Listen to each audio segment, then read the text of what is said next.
Hello दोस्तों, स्वागत है आप सभी का हमारे चैनल यूट्यूब में।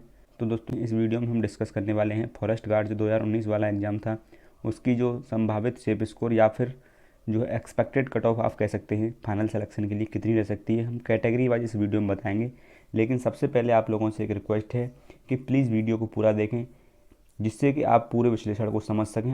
तो दोस्तों, जैसा कि आप सभी जानते हैं कि इसकी रिवाइज आंसर की है जो आयोग के द्वारा डिक्लेयर कर दी गई है, जिसमें कि टोटल 5 क्वेश्चन में चेंज देखने को मिला है। इस पर हमने अलग से वीडियो बनाया था, अगर वो वीडियो आप देखना चाहते हैं तो चैनल पर विजिट कर सकते हैं। तो चलिए दोस्तों, स्टार्ट करते हैं आज का वीडियो। अगर आपको विश्लेषण थोड़ा सा भी पसंद आए तो प्लीज़ चैनल को सब्सक्राइब जरूर करें, क्योंकि हम यूपी ट्रिपल एस से जुड़ी हर एक अपडेट आप लोगों तक पहुंचाते हैं। तो दोस्तों, सबसे पहले हम बताना चाहेंगे कि जो फॉरेस्ट गार्ड की परीक्षा थी वो 2019 की परीक्षा थी, जिसकी फॉर्म सबमिट जो होने की अंतिम तिथि थी वो थी 8 अगस्त 2019। जैसा कि आप स्क्रीन पर देख सकते हैं, इस तिथि की आगे ज़रूरत पड़ने वाली है, इस वजह से हमने आपको पहले ही शो कर दिया है। और कट ऑफ जानने से पहले हम आपको जो भी पॉइंट्स बताएंगे वो आपको बड़े ही ध्यान से सुनने हैं, क्योंकि इन पॉइंट्स को देखने के बाद में आप खुद ही अंदाज़ा लगा लेंगे कि यह कट ऑफ कितना सही साबित हो सकता है। तो चलिए, सबसे पहले हम बात करने वाले हैं कि जो वैकेंसी थी वो कितनी थी। तो अगर बात की जाए वनरक्षक की वैकेंसी की, तो यहाँ पर अनरिजर्व की जो वैकेंसी थी वो थी 370, एससी के लिए थी 83, एसटी के लिए थी 11, ओबीसी के लिए 132, यानी कि टोटल 596 वैकेंसी थी वनरक्षक के लिए।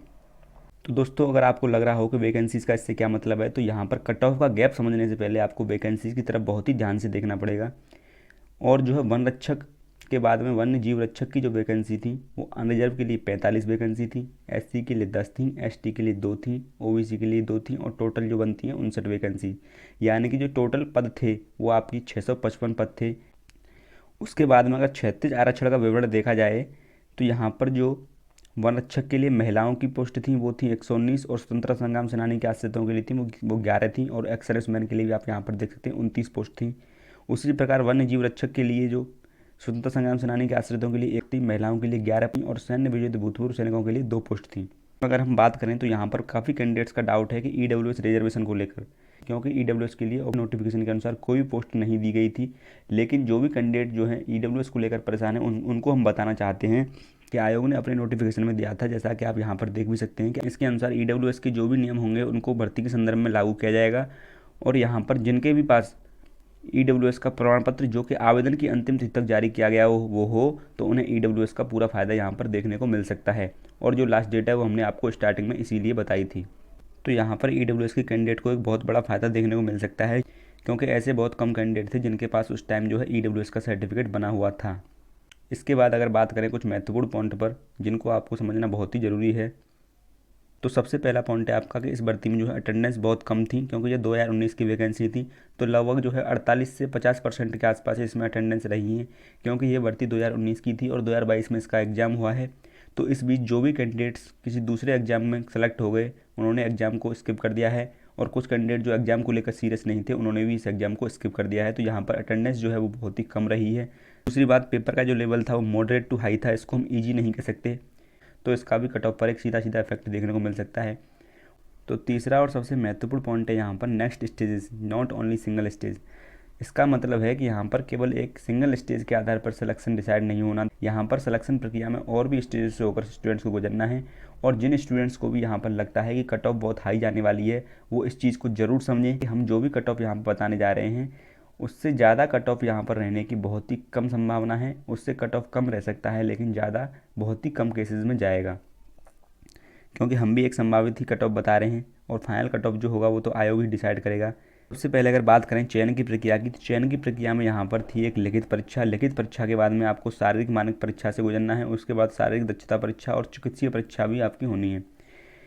तो ये भी एक बहुत बड़ा टास्क है काफ़ी कैंडिडेट्स के लिए। तो यहाँ पर मेल कैंडिडेट के लिए जो भी अनरिजर्व्ड ओबीसी या एससी के हैं उनके लिए जो कम से कम जो है हाइट होनी चाहिए आपकी, यानी कि ऊंचाई 168 सेंटीमीटर होनी चाहिए, और एसटी के कैंडिडेट के लिए 160 सेंटीमीटर होनी ज़रूरी है। और सीने की अगर बात की जाए तो फलाने के बाद में, क्योंकि यहाँ पर 5 सेंटीमीटर का फला बनवार है, वो अनरिजर्व्ड ओबीसी और एससी के लिए 84 सेंटीमीटर और एसटी के लिए 82 सेंटीमीटर होना चाहिए। तो यहाँ पर काफ़ी सारे कैंडिडेट जो है हाइट में भी निकल जाते हैं, तो ये भी एक जो है प्लस पॉइंट हो सकता है कट ऑफ को कम रखने के लिए। और फीमेल की अगर बात करी जाए तो फीमेल के लिए भी अनरिजर्व्ड ओबीसी एससी के लिए 152 सेंटीमीटर हाइट मांगी गई है, और एसटी के लिए 147 सेंटीमीटर है। और नेक्स्ट जो वजन जो है वो फीमेल कैंडिडेट के लिए 45 से 58 किलोग्राम मांगा गया है। इसमें भी बहुत सारे कैंडिडेट जो है वो बाहर हो सकते हैं अंडरवेट ओवरवेट को लेकर के। उसके बाद में अगर नेक्स्ट बात की जाए शारीरिक दक्षता परीक्षा की, तो यहाँ पर ये भी एक बहुत ही टफ टास्क है कि 10 किलोग्राम का भार लेकर जो पुरुष अभ्यर्थियों को 4 घंटे में 25 किलोमीटर की दौड़ पूरी करनी है और महिला अभ्यर्थियों को भी 4 घंटे में 14 किलोमीटर की दौड़ पूरी करनी है। तो यहाँ पर ये सारे के सारे फैक्टर जो है वो कट ऑफ को डिसाइड करेंगे। तो हमने पूरा कैलकुलेशन करने के बाद में जो आपका संभावित या अनुमानित सेफ स्कोर निकाला है वो हम आपके सामने लाने जा रहे हैं।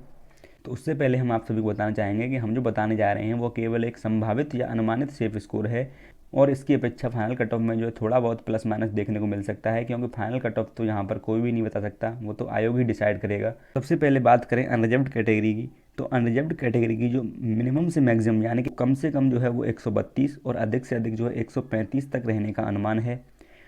और ओबीसी की अगर बात करें तो ओबीसी के लिए जो आपका सेफ स्कोर है वो अगर आपके 128 से 132 की रेंज में मार्क्स बनने हैं तो आप अपने आप को सेफ महसूस रख सकते हैं।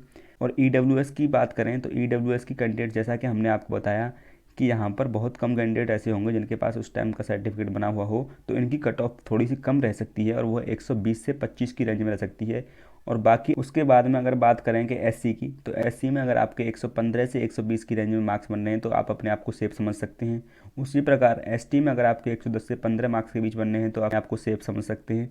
और अगर फीमेल कैंडिडेट्स की बात की जाए तो यहाँ पर 116 से 120 के बीच में जिनके भी मार्क्स बनने हैं वो अपने आप को सेफ समझ सकती हैं।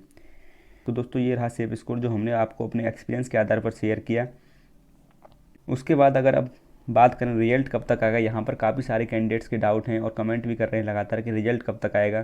तो रिजल्ट के बारे में हम आपको बताना चाहेंगे कि रिजल्ट पर अभी तक कोई भी किसी भी तरीके की ठोस जानकारी नहीं मिली है, लेकिन मोटा मोटा अगर आपको बताएं तो यहाँ पर इस साल तो रिजल्ट आने के बहुत कम चांसेस हैं। रिजल्ट जो आपका है वो जनवरी या फरवरी के आसपास ही देखने को मिलेगा। अभी इस पर कुछ सटीक जानकारी आपको हम नहीं दे पाएंगे।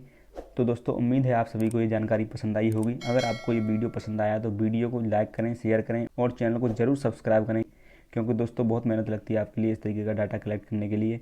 तो दोस्तों थैंक यू सो मच।